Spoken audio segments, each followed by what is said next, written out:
JBN, we keep you informed. I am Michelle Jones, and in the news, man shot dead in Mobay. Detectives of the Montego Bay Criminal Investigations Branch, CIB, probing the shooting death of True Da Costa of Assault Spring Address on Tuesday, are yet to determine a motive for the killing. According to reports, Da Costa, a steel worker of Angie Lane in that inner city community, was at home about 5 p.m. when he was attacked and shot multiple times by men carrying rifles and handguns. He was taken to hospital, where he was pronounced dead. St. James pastor charged with rape of 15-year-old. 39-year-old pastor Jason Rose has been charged with rape after reportedly assaulting a 15-year-old girl at his St. James church. The police said Rose, who is also a processing clerk, was charged by detectives assigned to the St. James Center for the Investigation of Sexual Offenses and Child Abuse, SISOCA. It is reported that sometime in March 2021, Rose allegedly assaulted a 15-year-old girl while she was at the church. A report was made to the police and an investigation launched. Rose reported to the Freeport police on Monday after several attempts by the police to locate him proved futile. He was charged following an interview in the presence of his attorney. The police said Rose is scheduled to appear in the St. James Parish Court on Monday, June 14. Linstead man killed during robbery.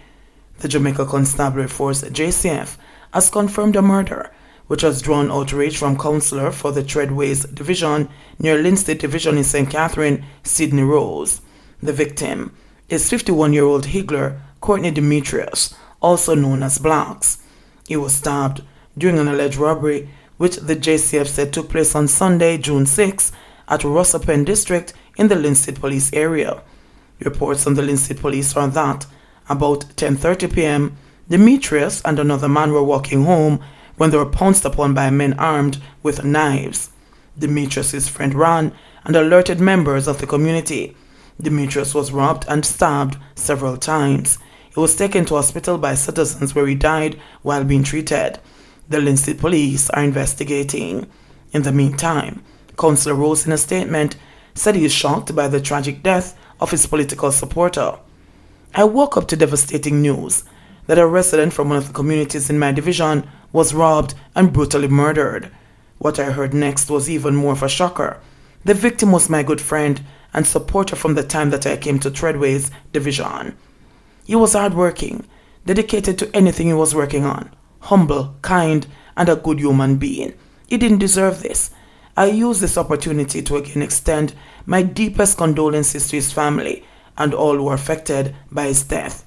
I know words cannot begin to express the sadness you are feeling right now, but I am here for you, and I am praying for you to get through this, Councillor Rose further commented. 23-year-old St. Catherine man on triple murder charge. A 23-year-old St. Catherine man has been charged with 3 counts of murder, illegal possession of firearm and ammunition, following the July 2020 murder of 3 men in the parish.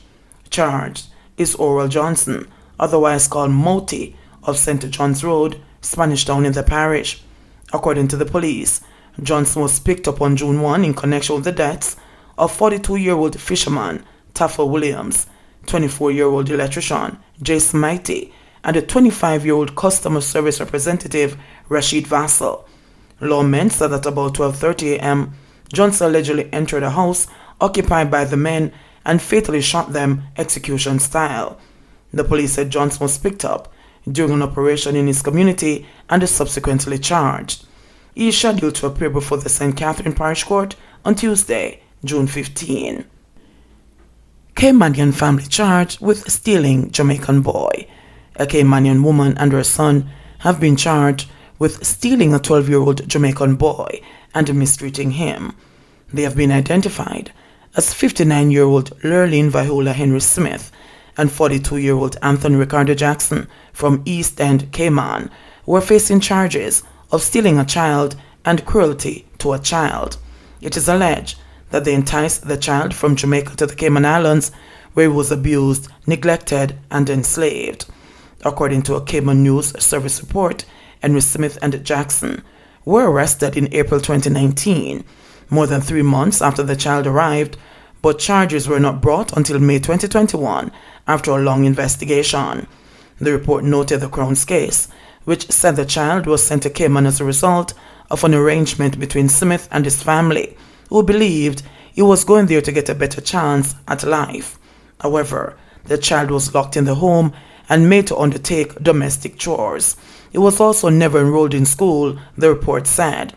His case was later brought to the attention of the authorities when he ran away and an investigation was conducted, which suggested Smith could be involved in further child trafficking and enslavement, the report said. The child has since been returned to Jamaica. Smith and Jackson appeared in court for the first time this week and will reappear in court on Friday.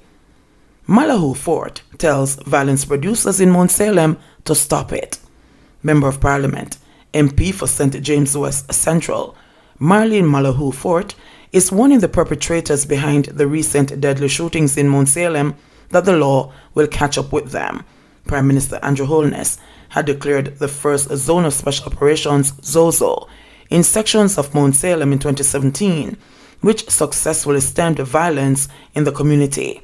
But recently, reports of violence have been reported in the area, including last month's shooting death of 23-year-old Sadine Legister as he disposed of garbage at his Crawford Street home, and the firefight which resulted between members of the Jamaica Defence Force and men who shot and killed a man on Campbell Lane.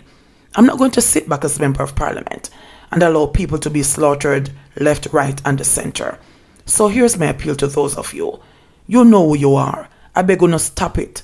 Let it not be said afterwards, when the state must act to protect innocent lives and to bring order and peace and calm to an area, and Mount Salem in particular, that others are crying out. I beg you to put it down. We have achieved a lot in this also. I have seen the difference. Now is not the time, implored the MP, who is also the Attorney General. She added, let me just say to those persons who are operating on the wrong side of the law and are killing each other, whatever your dispute is, it is not worth it. The arm of the law is long and you'll be brought to justice. Since the 2017 declaration of the ZOZO, the Mount Salem community has not only seen a significant decline in murders, but has also achieved a raft of social improvements in the wake of the security measure. Extensive work has been done in the area of waste management. A zinc fence removal project was initiated, which saw zinc fences removed and replaced with reinforced concrete walls. Roads have been rehabilitated. Scores of households have had their accounts regularized by the National Water Commission, NWC. A police station has been built, school and community center refurbished, among other benefits. The Attorney General ruled that the recent killings have undermined the success of the ZOZO. We all know that guns are wreaking havoc in the society, and that after so much work has been put in stabilizing Mount Salem under the zones of special operation, that persons that mean no good have taken up back the gun, and we are hearing of many reports of shootings, she argued. The ZOZO was not intended to be a permanent feature. A lot of work has been done. Many of you will recall when it was coming, or persons were politicizing it and decrying it. I know that it has been here, and they have seen the benefits, and we're getting to this stage where we're wrapping up, then things are flaring up. She appealed to residents not to provide any sanctuary for criminals. And I'm appealing to citizens. I think people know who these people are. Don't wait until it falls in your home, Malahoo Fort urged. 20 new COVID-19 cases, 1 more death. 20 Jamaicans tested positive for the coronavirus, COVID-19, while 1 more patient succumbed to the virus in the last 24 hours. This brings the country's total confirmed cases since the outbreak last year to 49,110 and the virus death toll to 989. According to the latest statistics from the Ministry of Health and Wellness, the latest death is a 50-year-old male from Kingston and St. Andrew. Another death was also confirmed today as coincidental. The new virus cases consist of 13 females and 7 males with ages ranging from 11 years to 78 years. The new cases were recorded in St. James, 7, Kingston and St. Andrew, 4, St. Catherine, 4, Westmoreland, 2, Hanover, 1, St. Anne, 1, and St. Mary, 1. The ministry said 185 patients recovered from the virus, pushing the total virus recoveries to 27,013. There are 20,733 active cases of the virus on the island. JBN, we keep you informed. Please remember to subscribe, like, share, leave us a comment, and click the notification bell to receive our daily news items.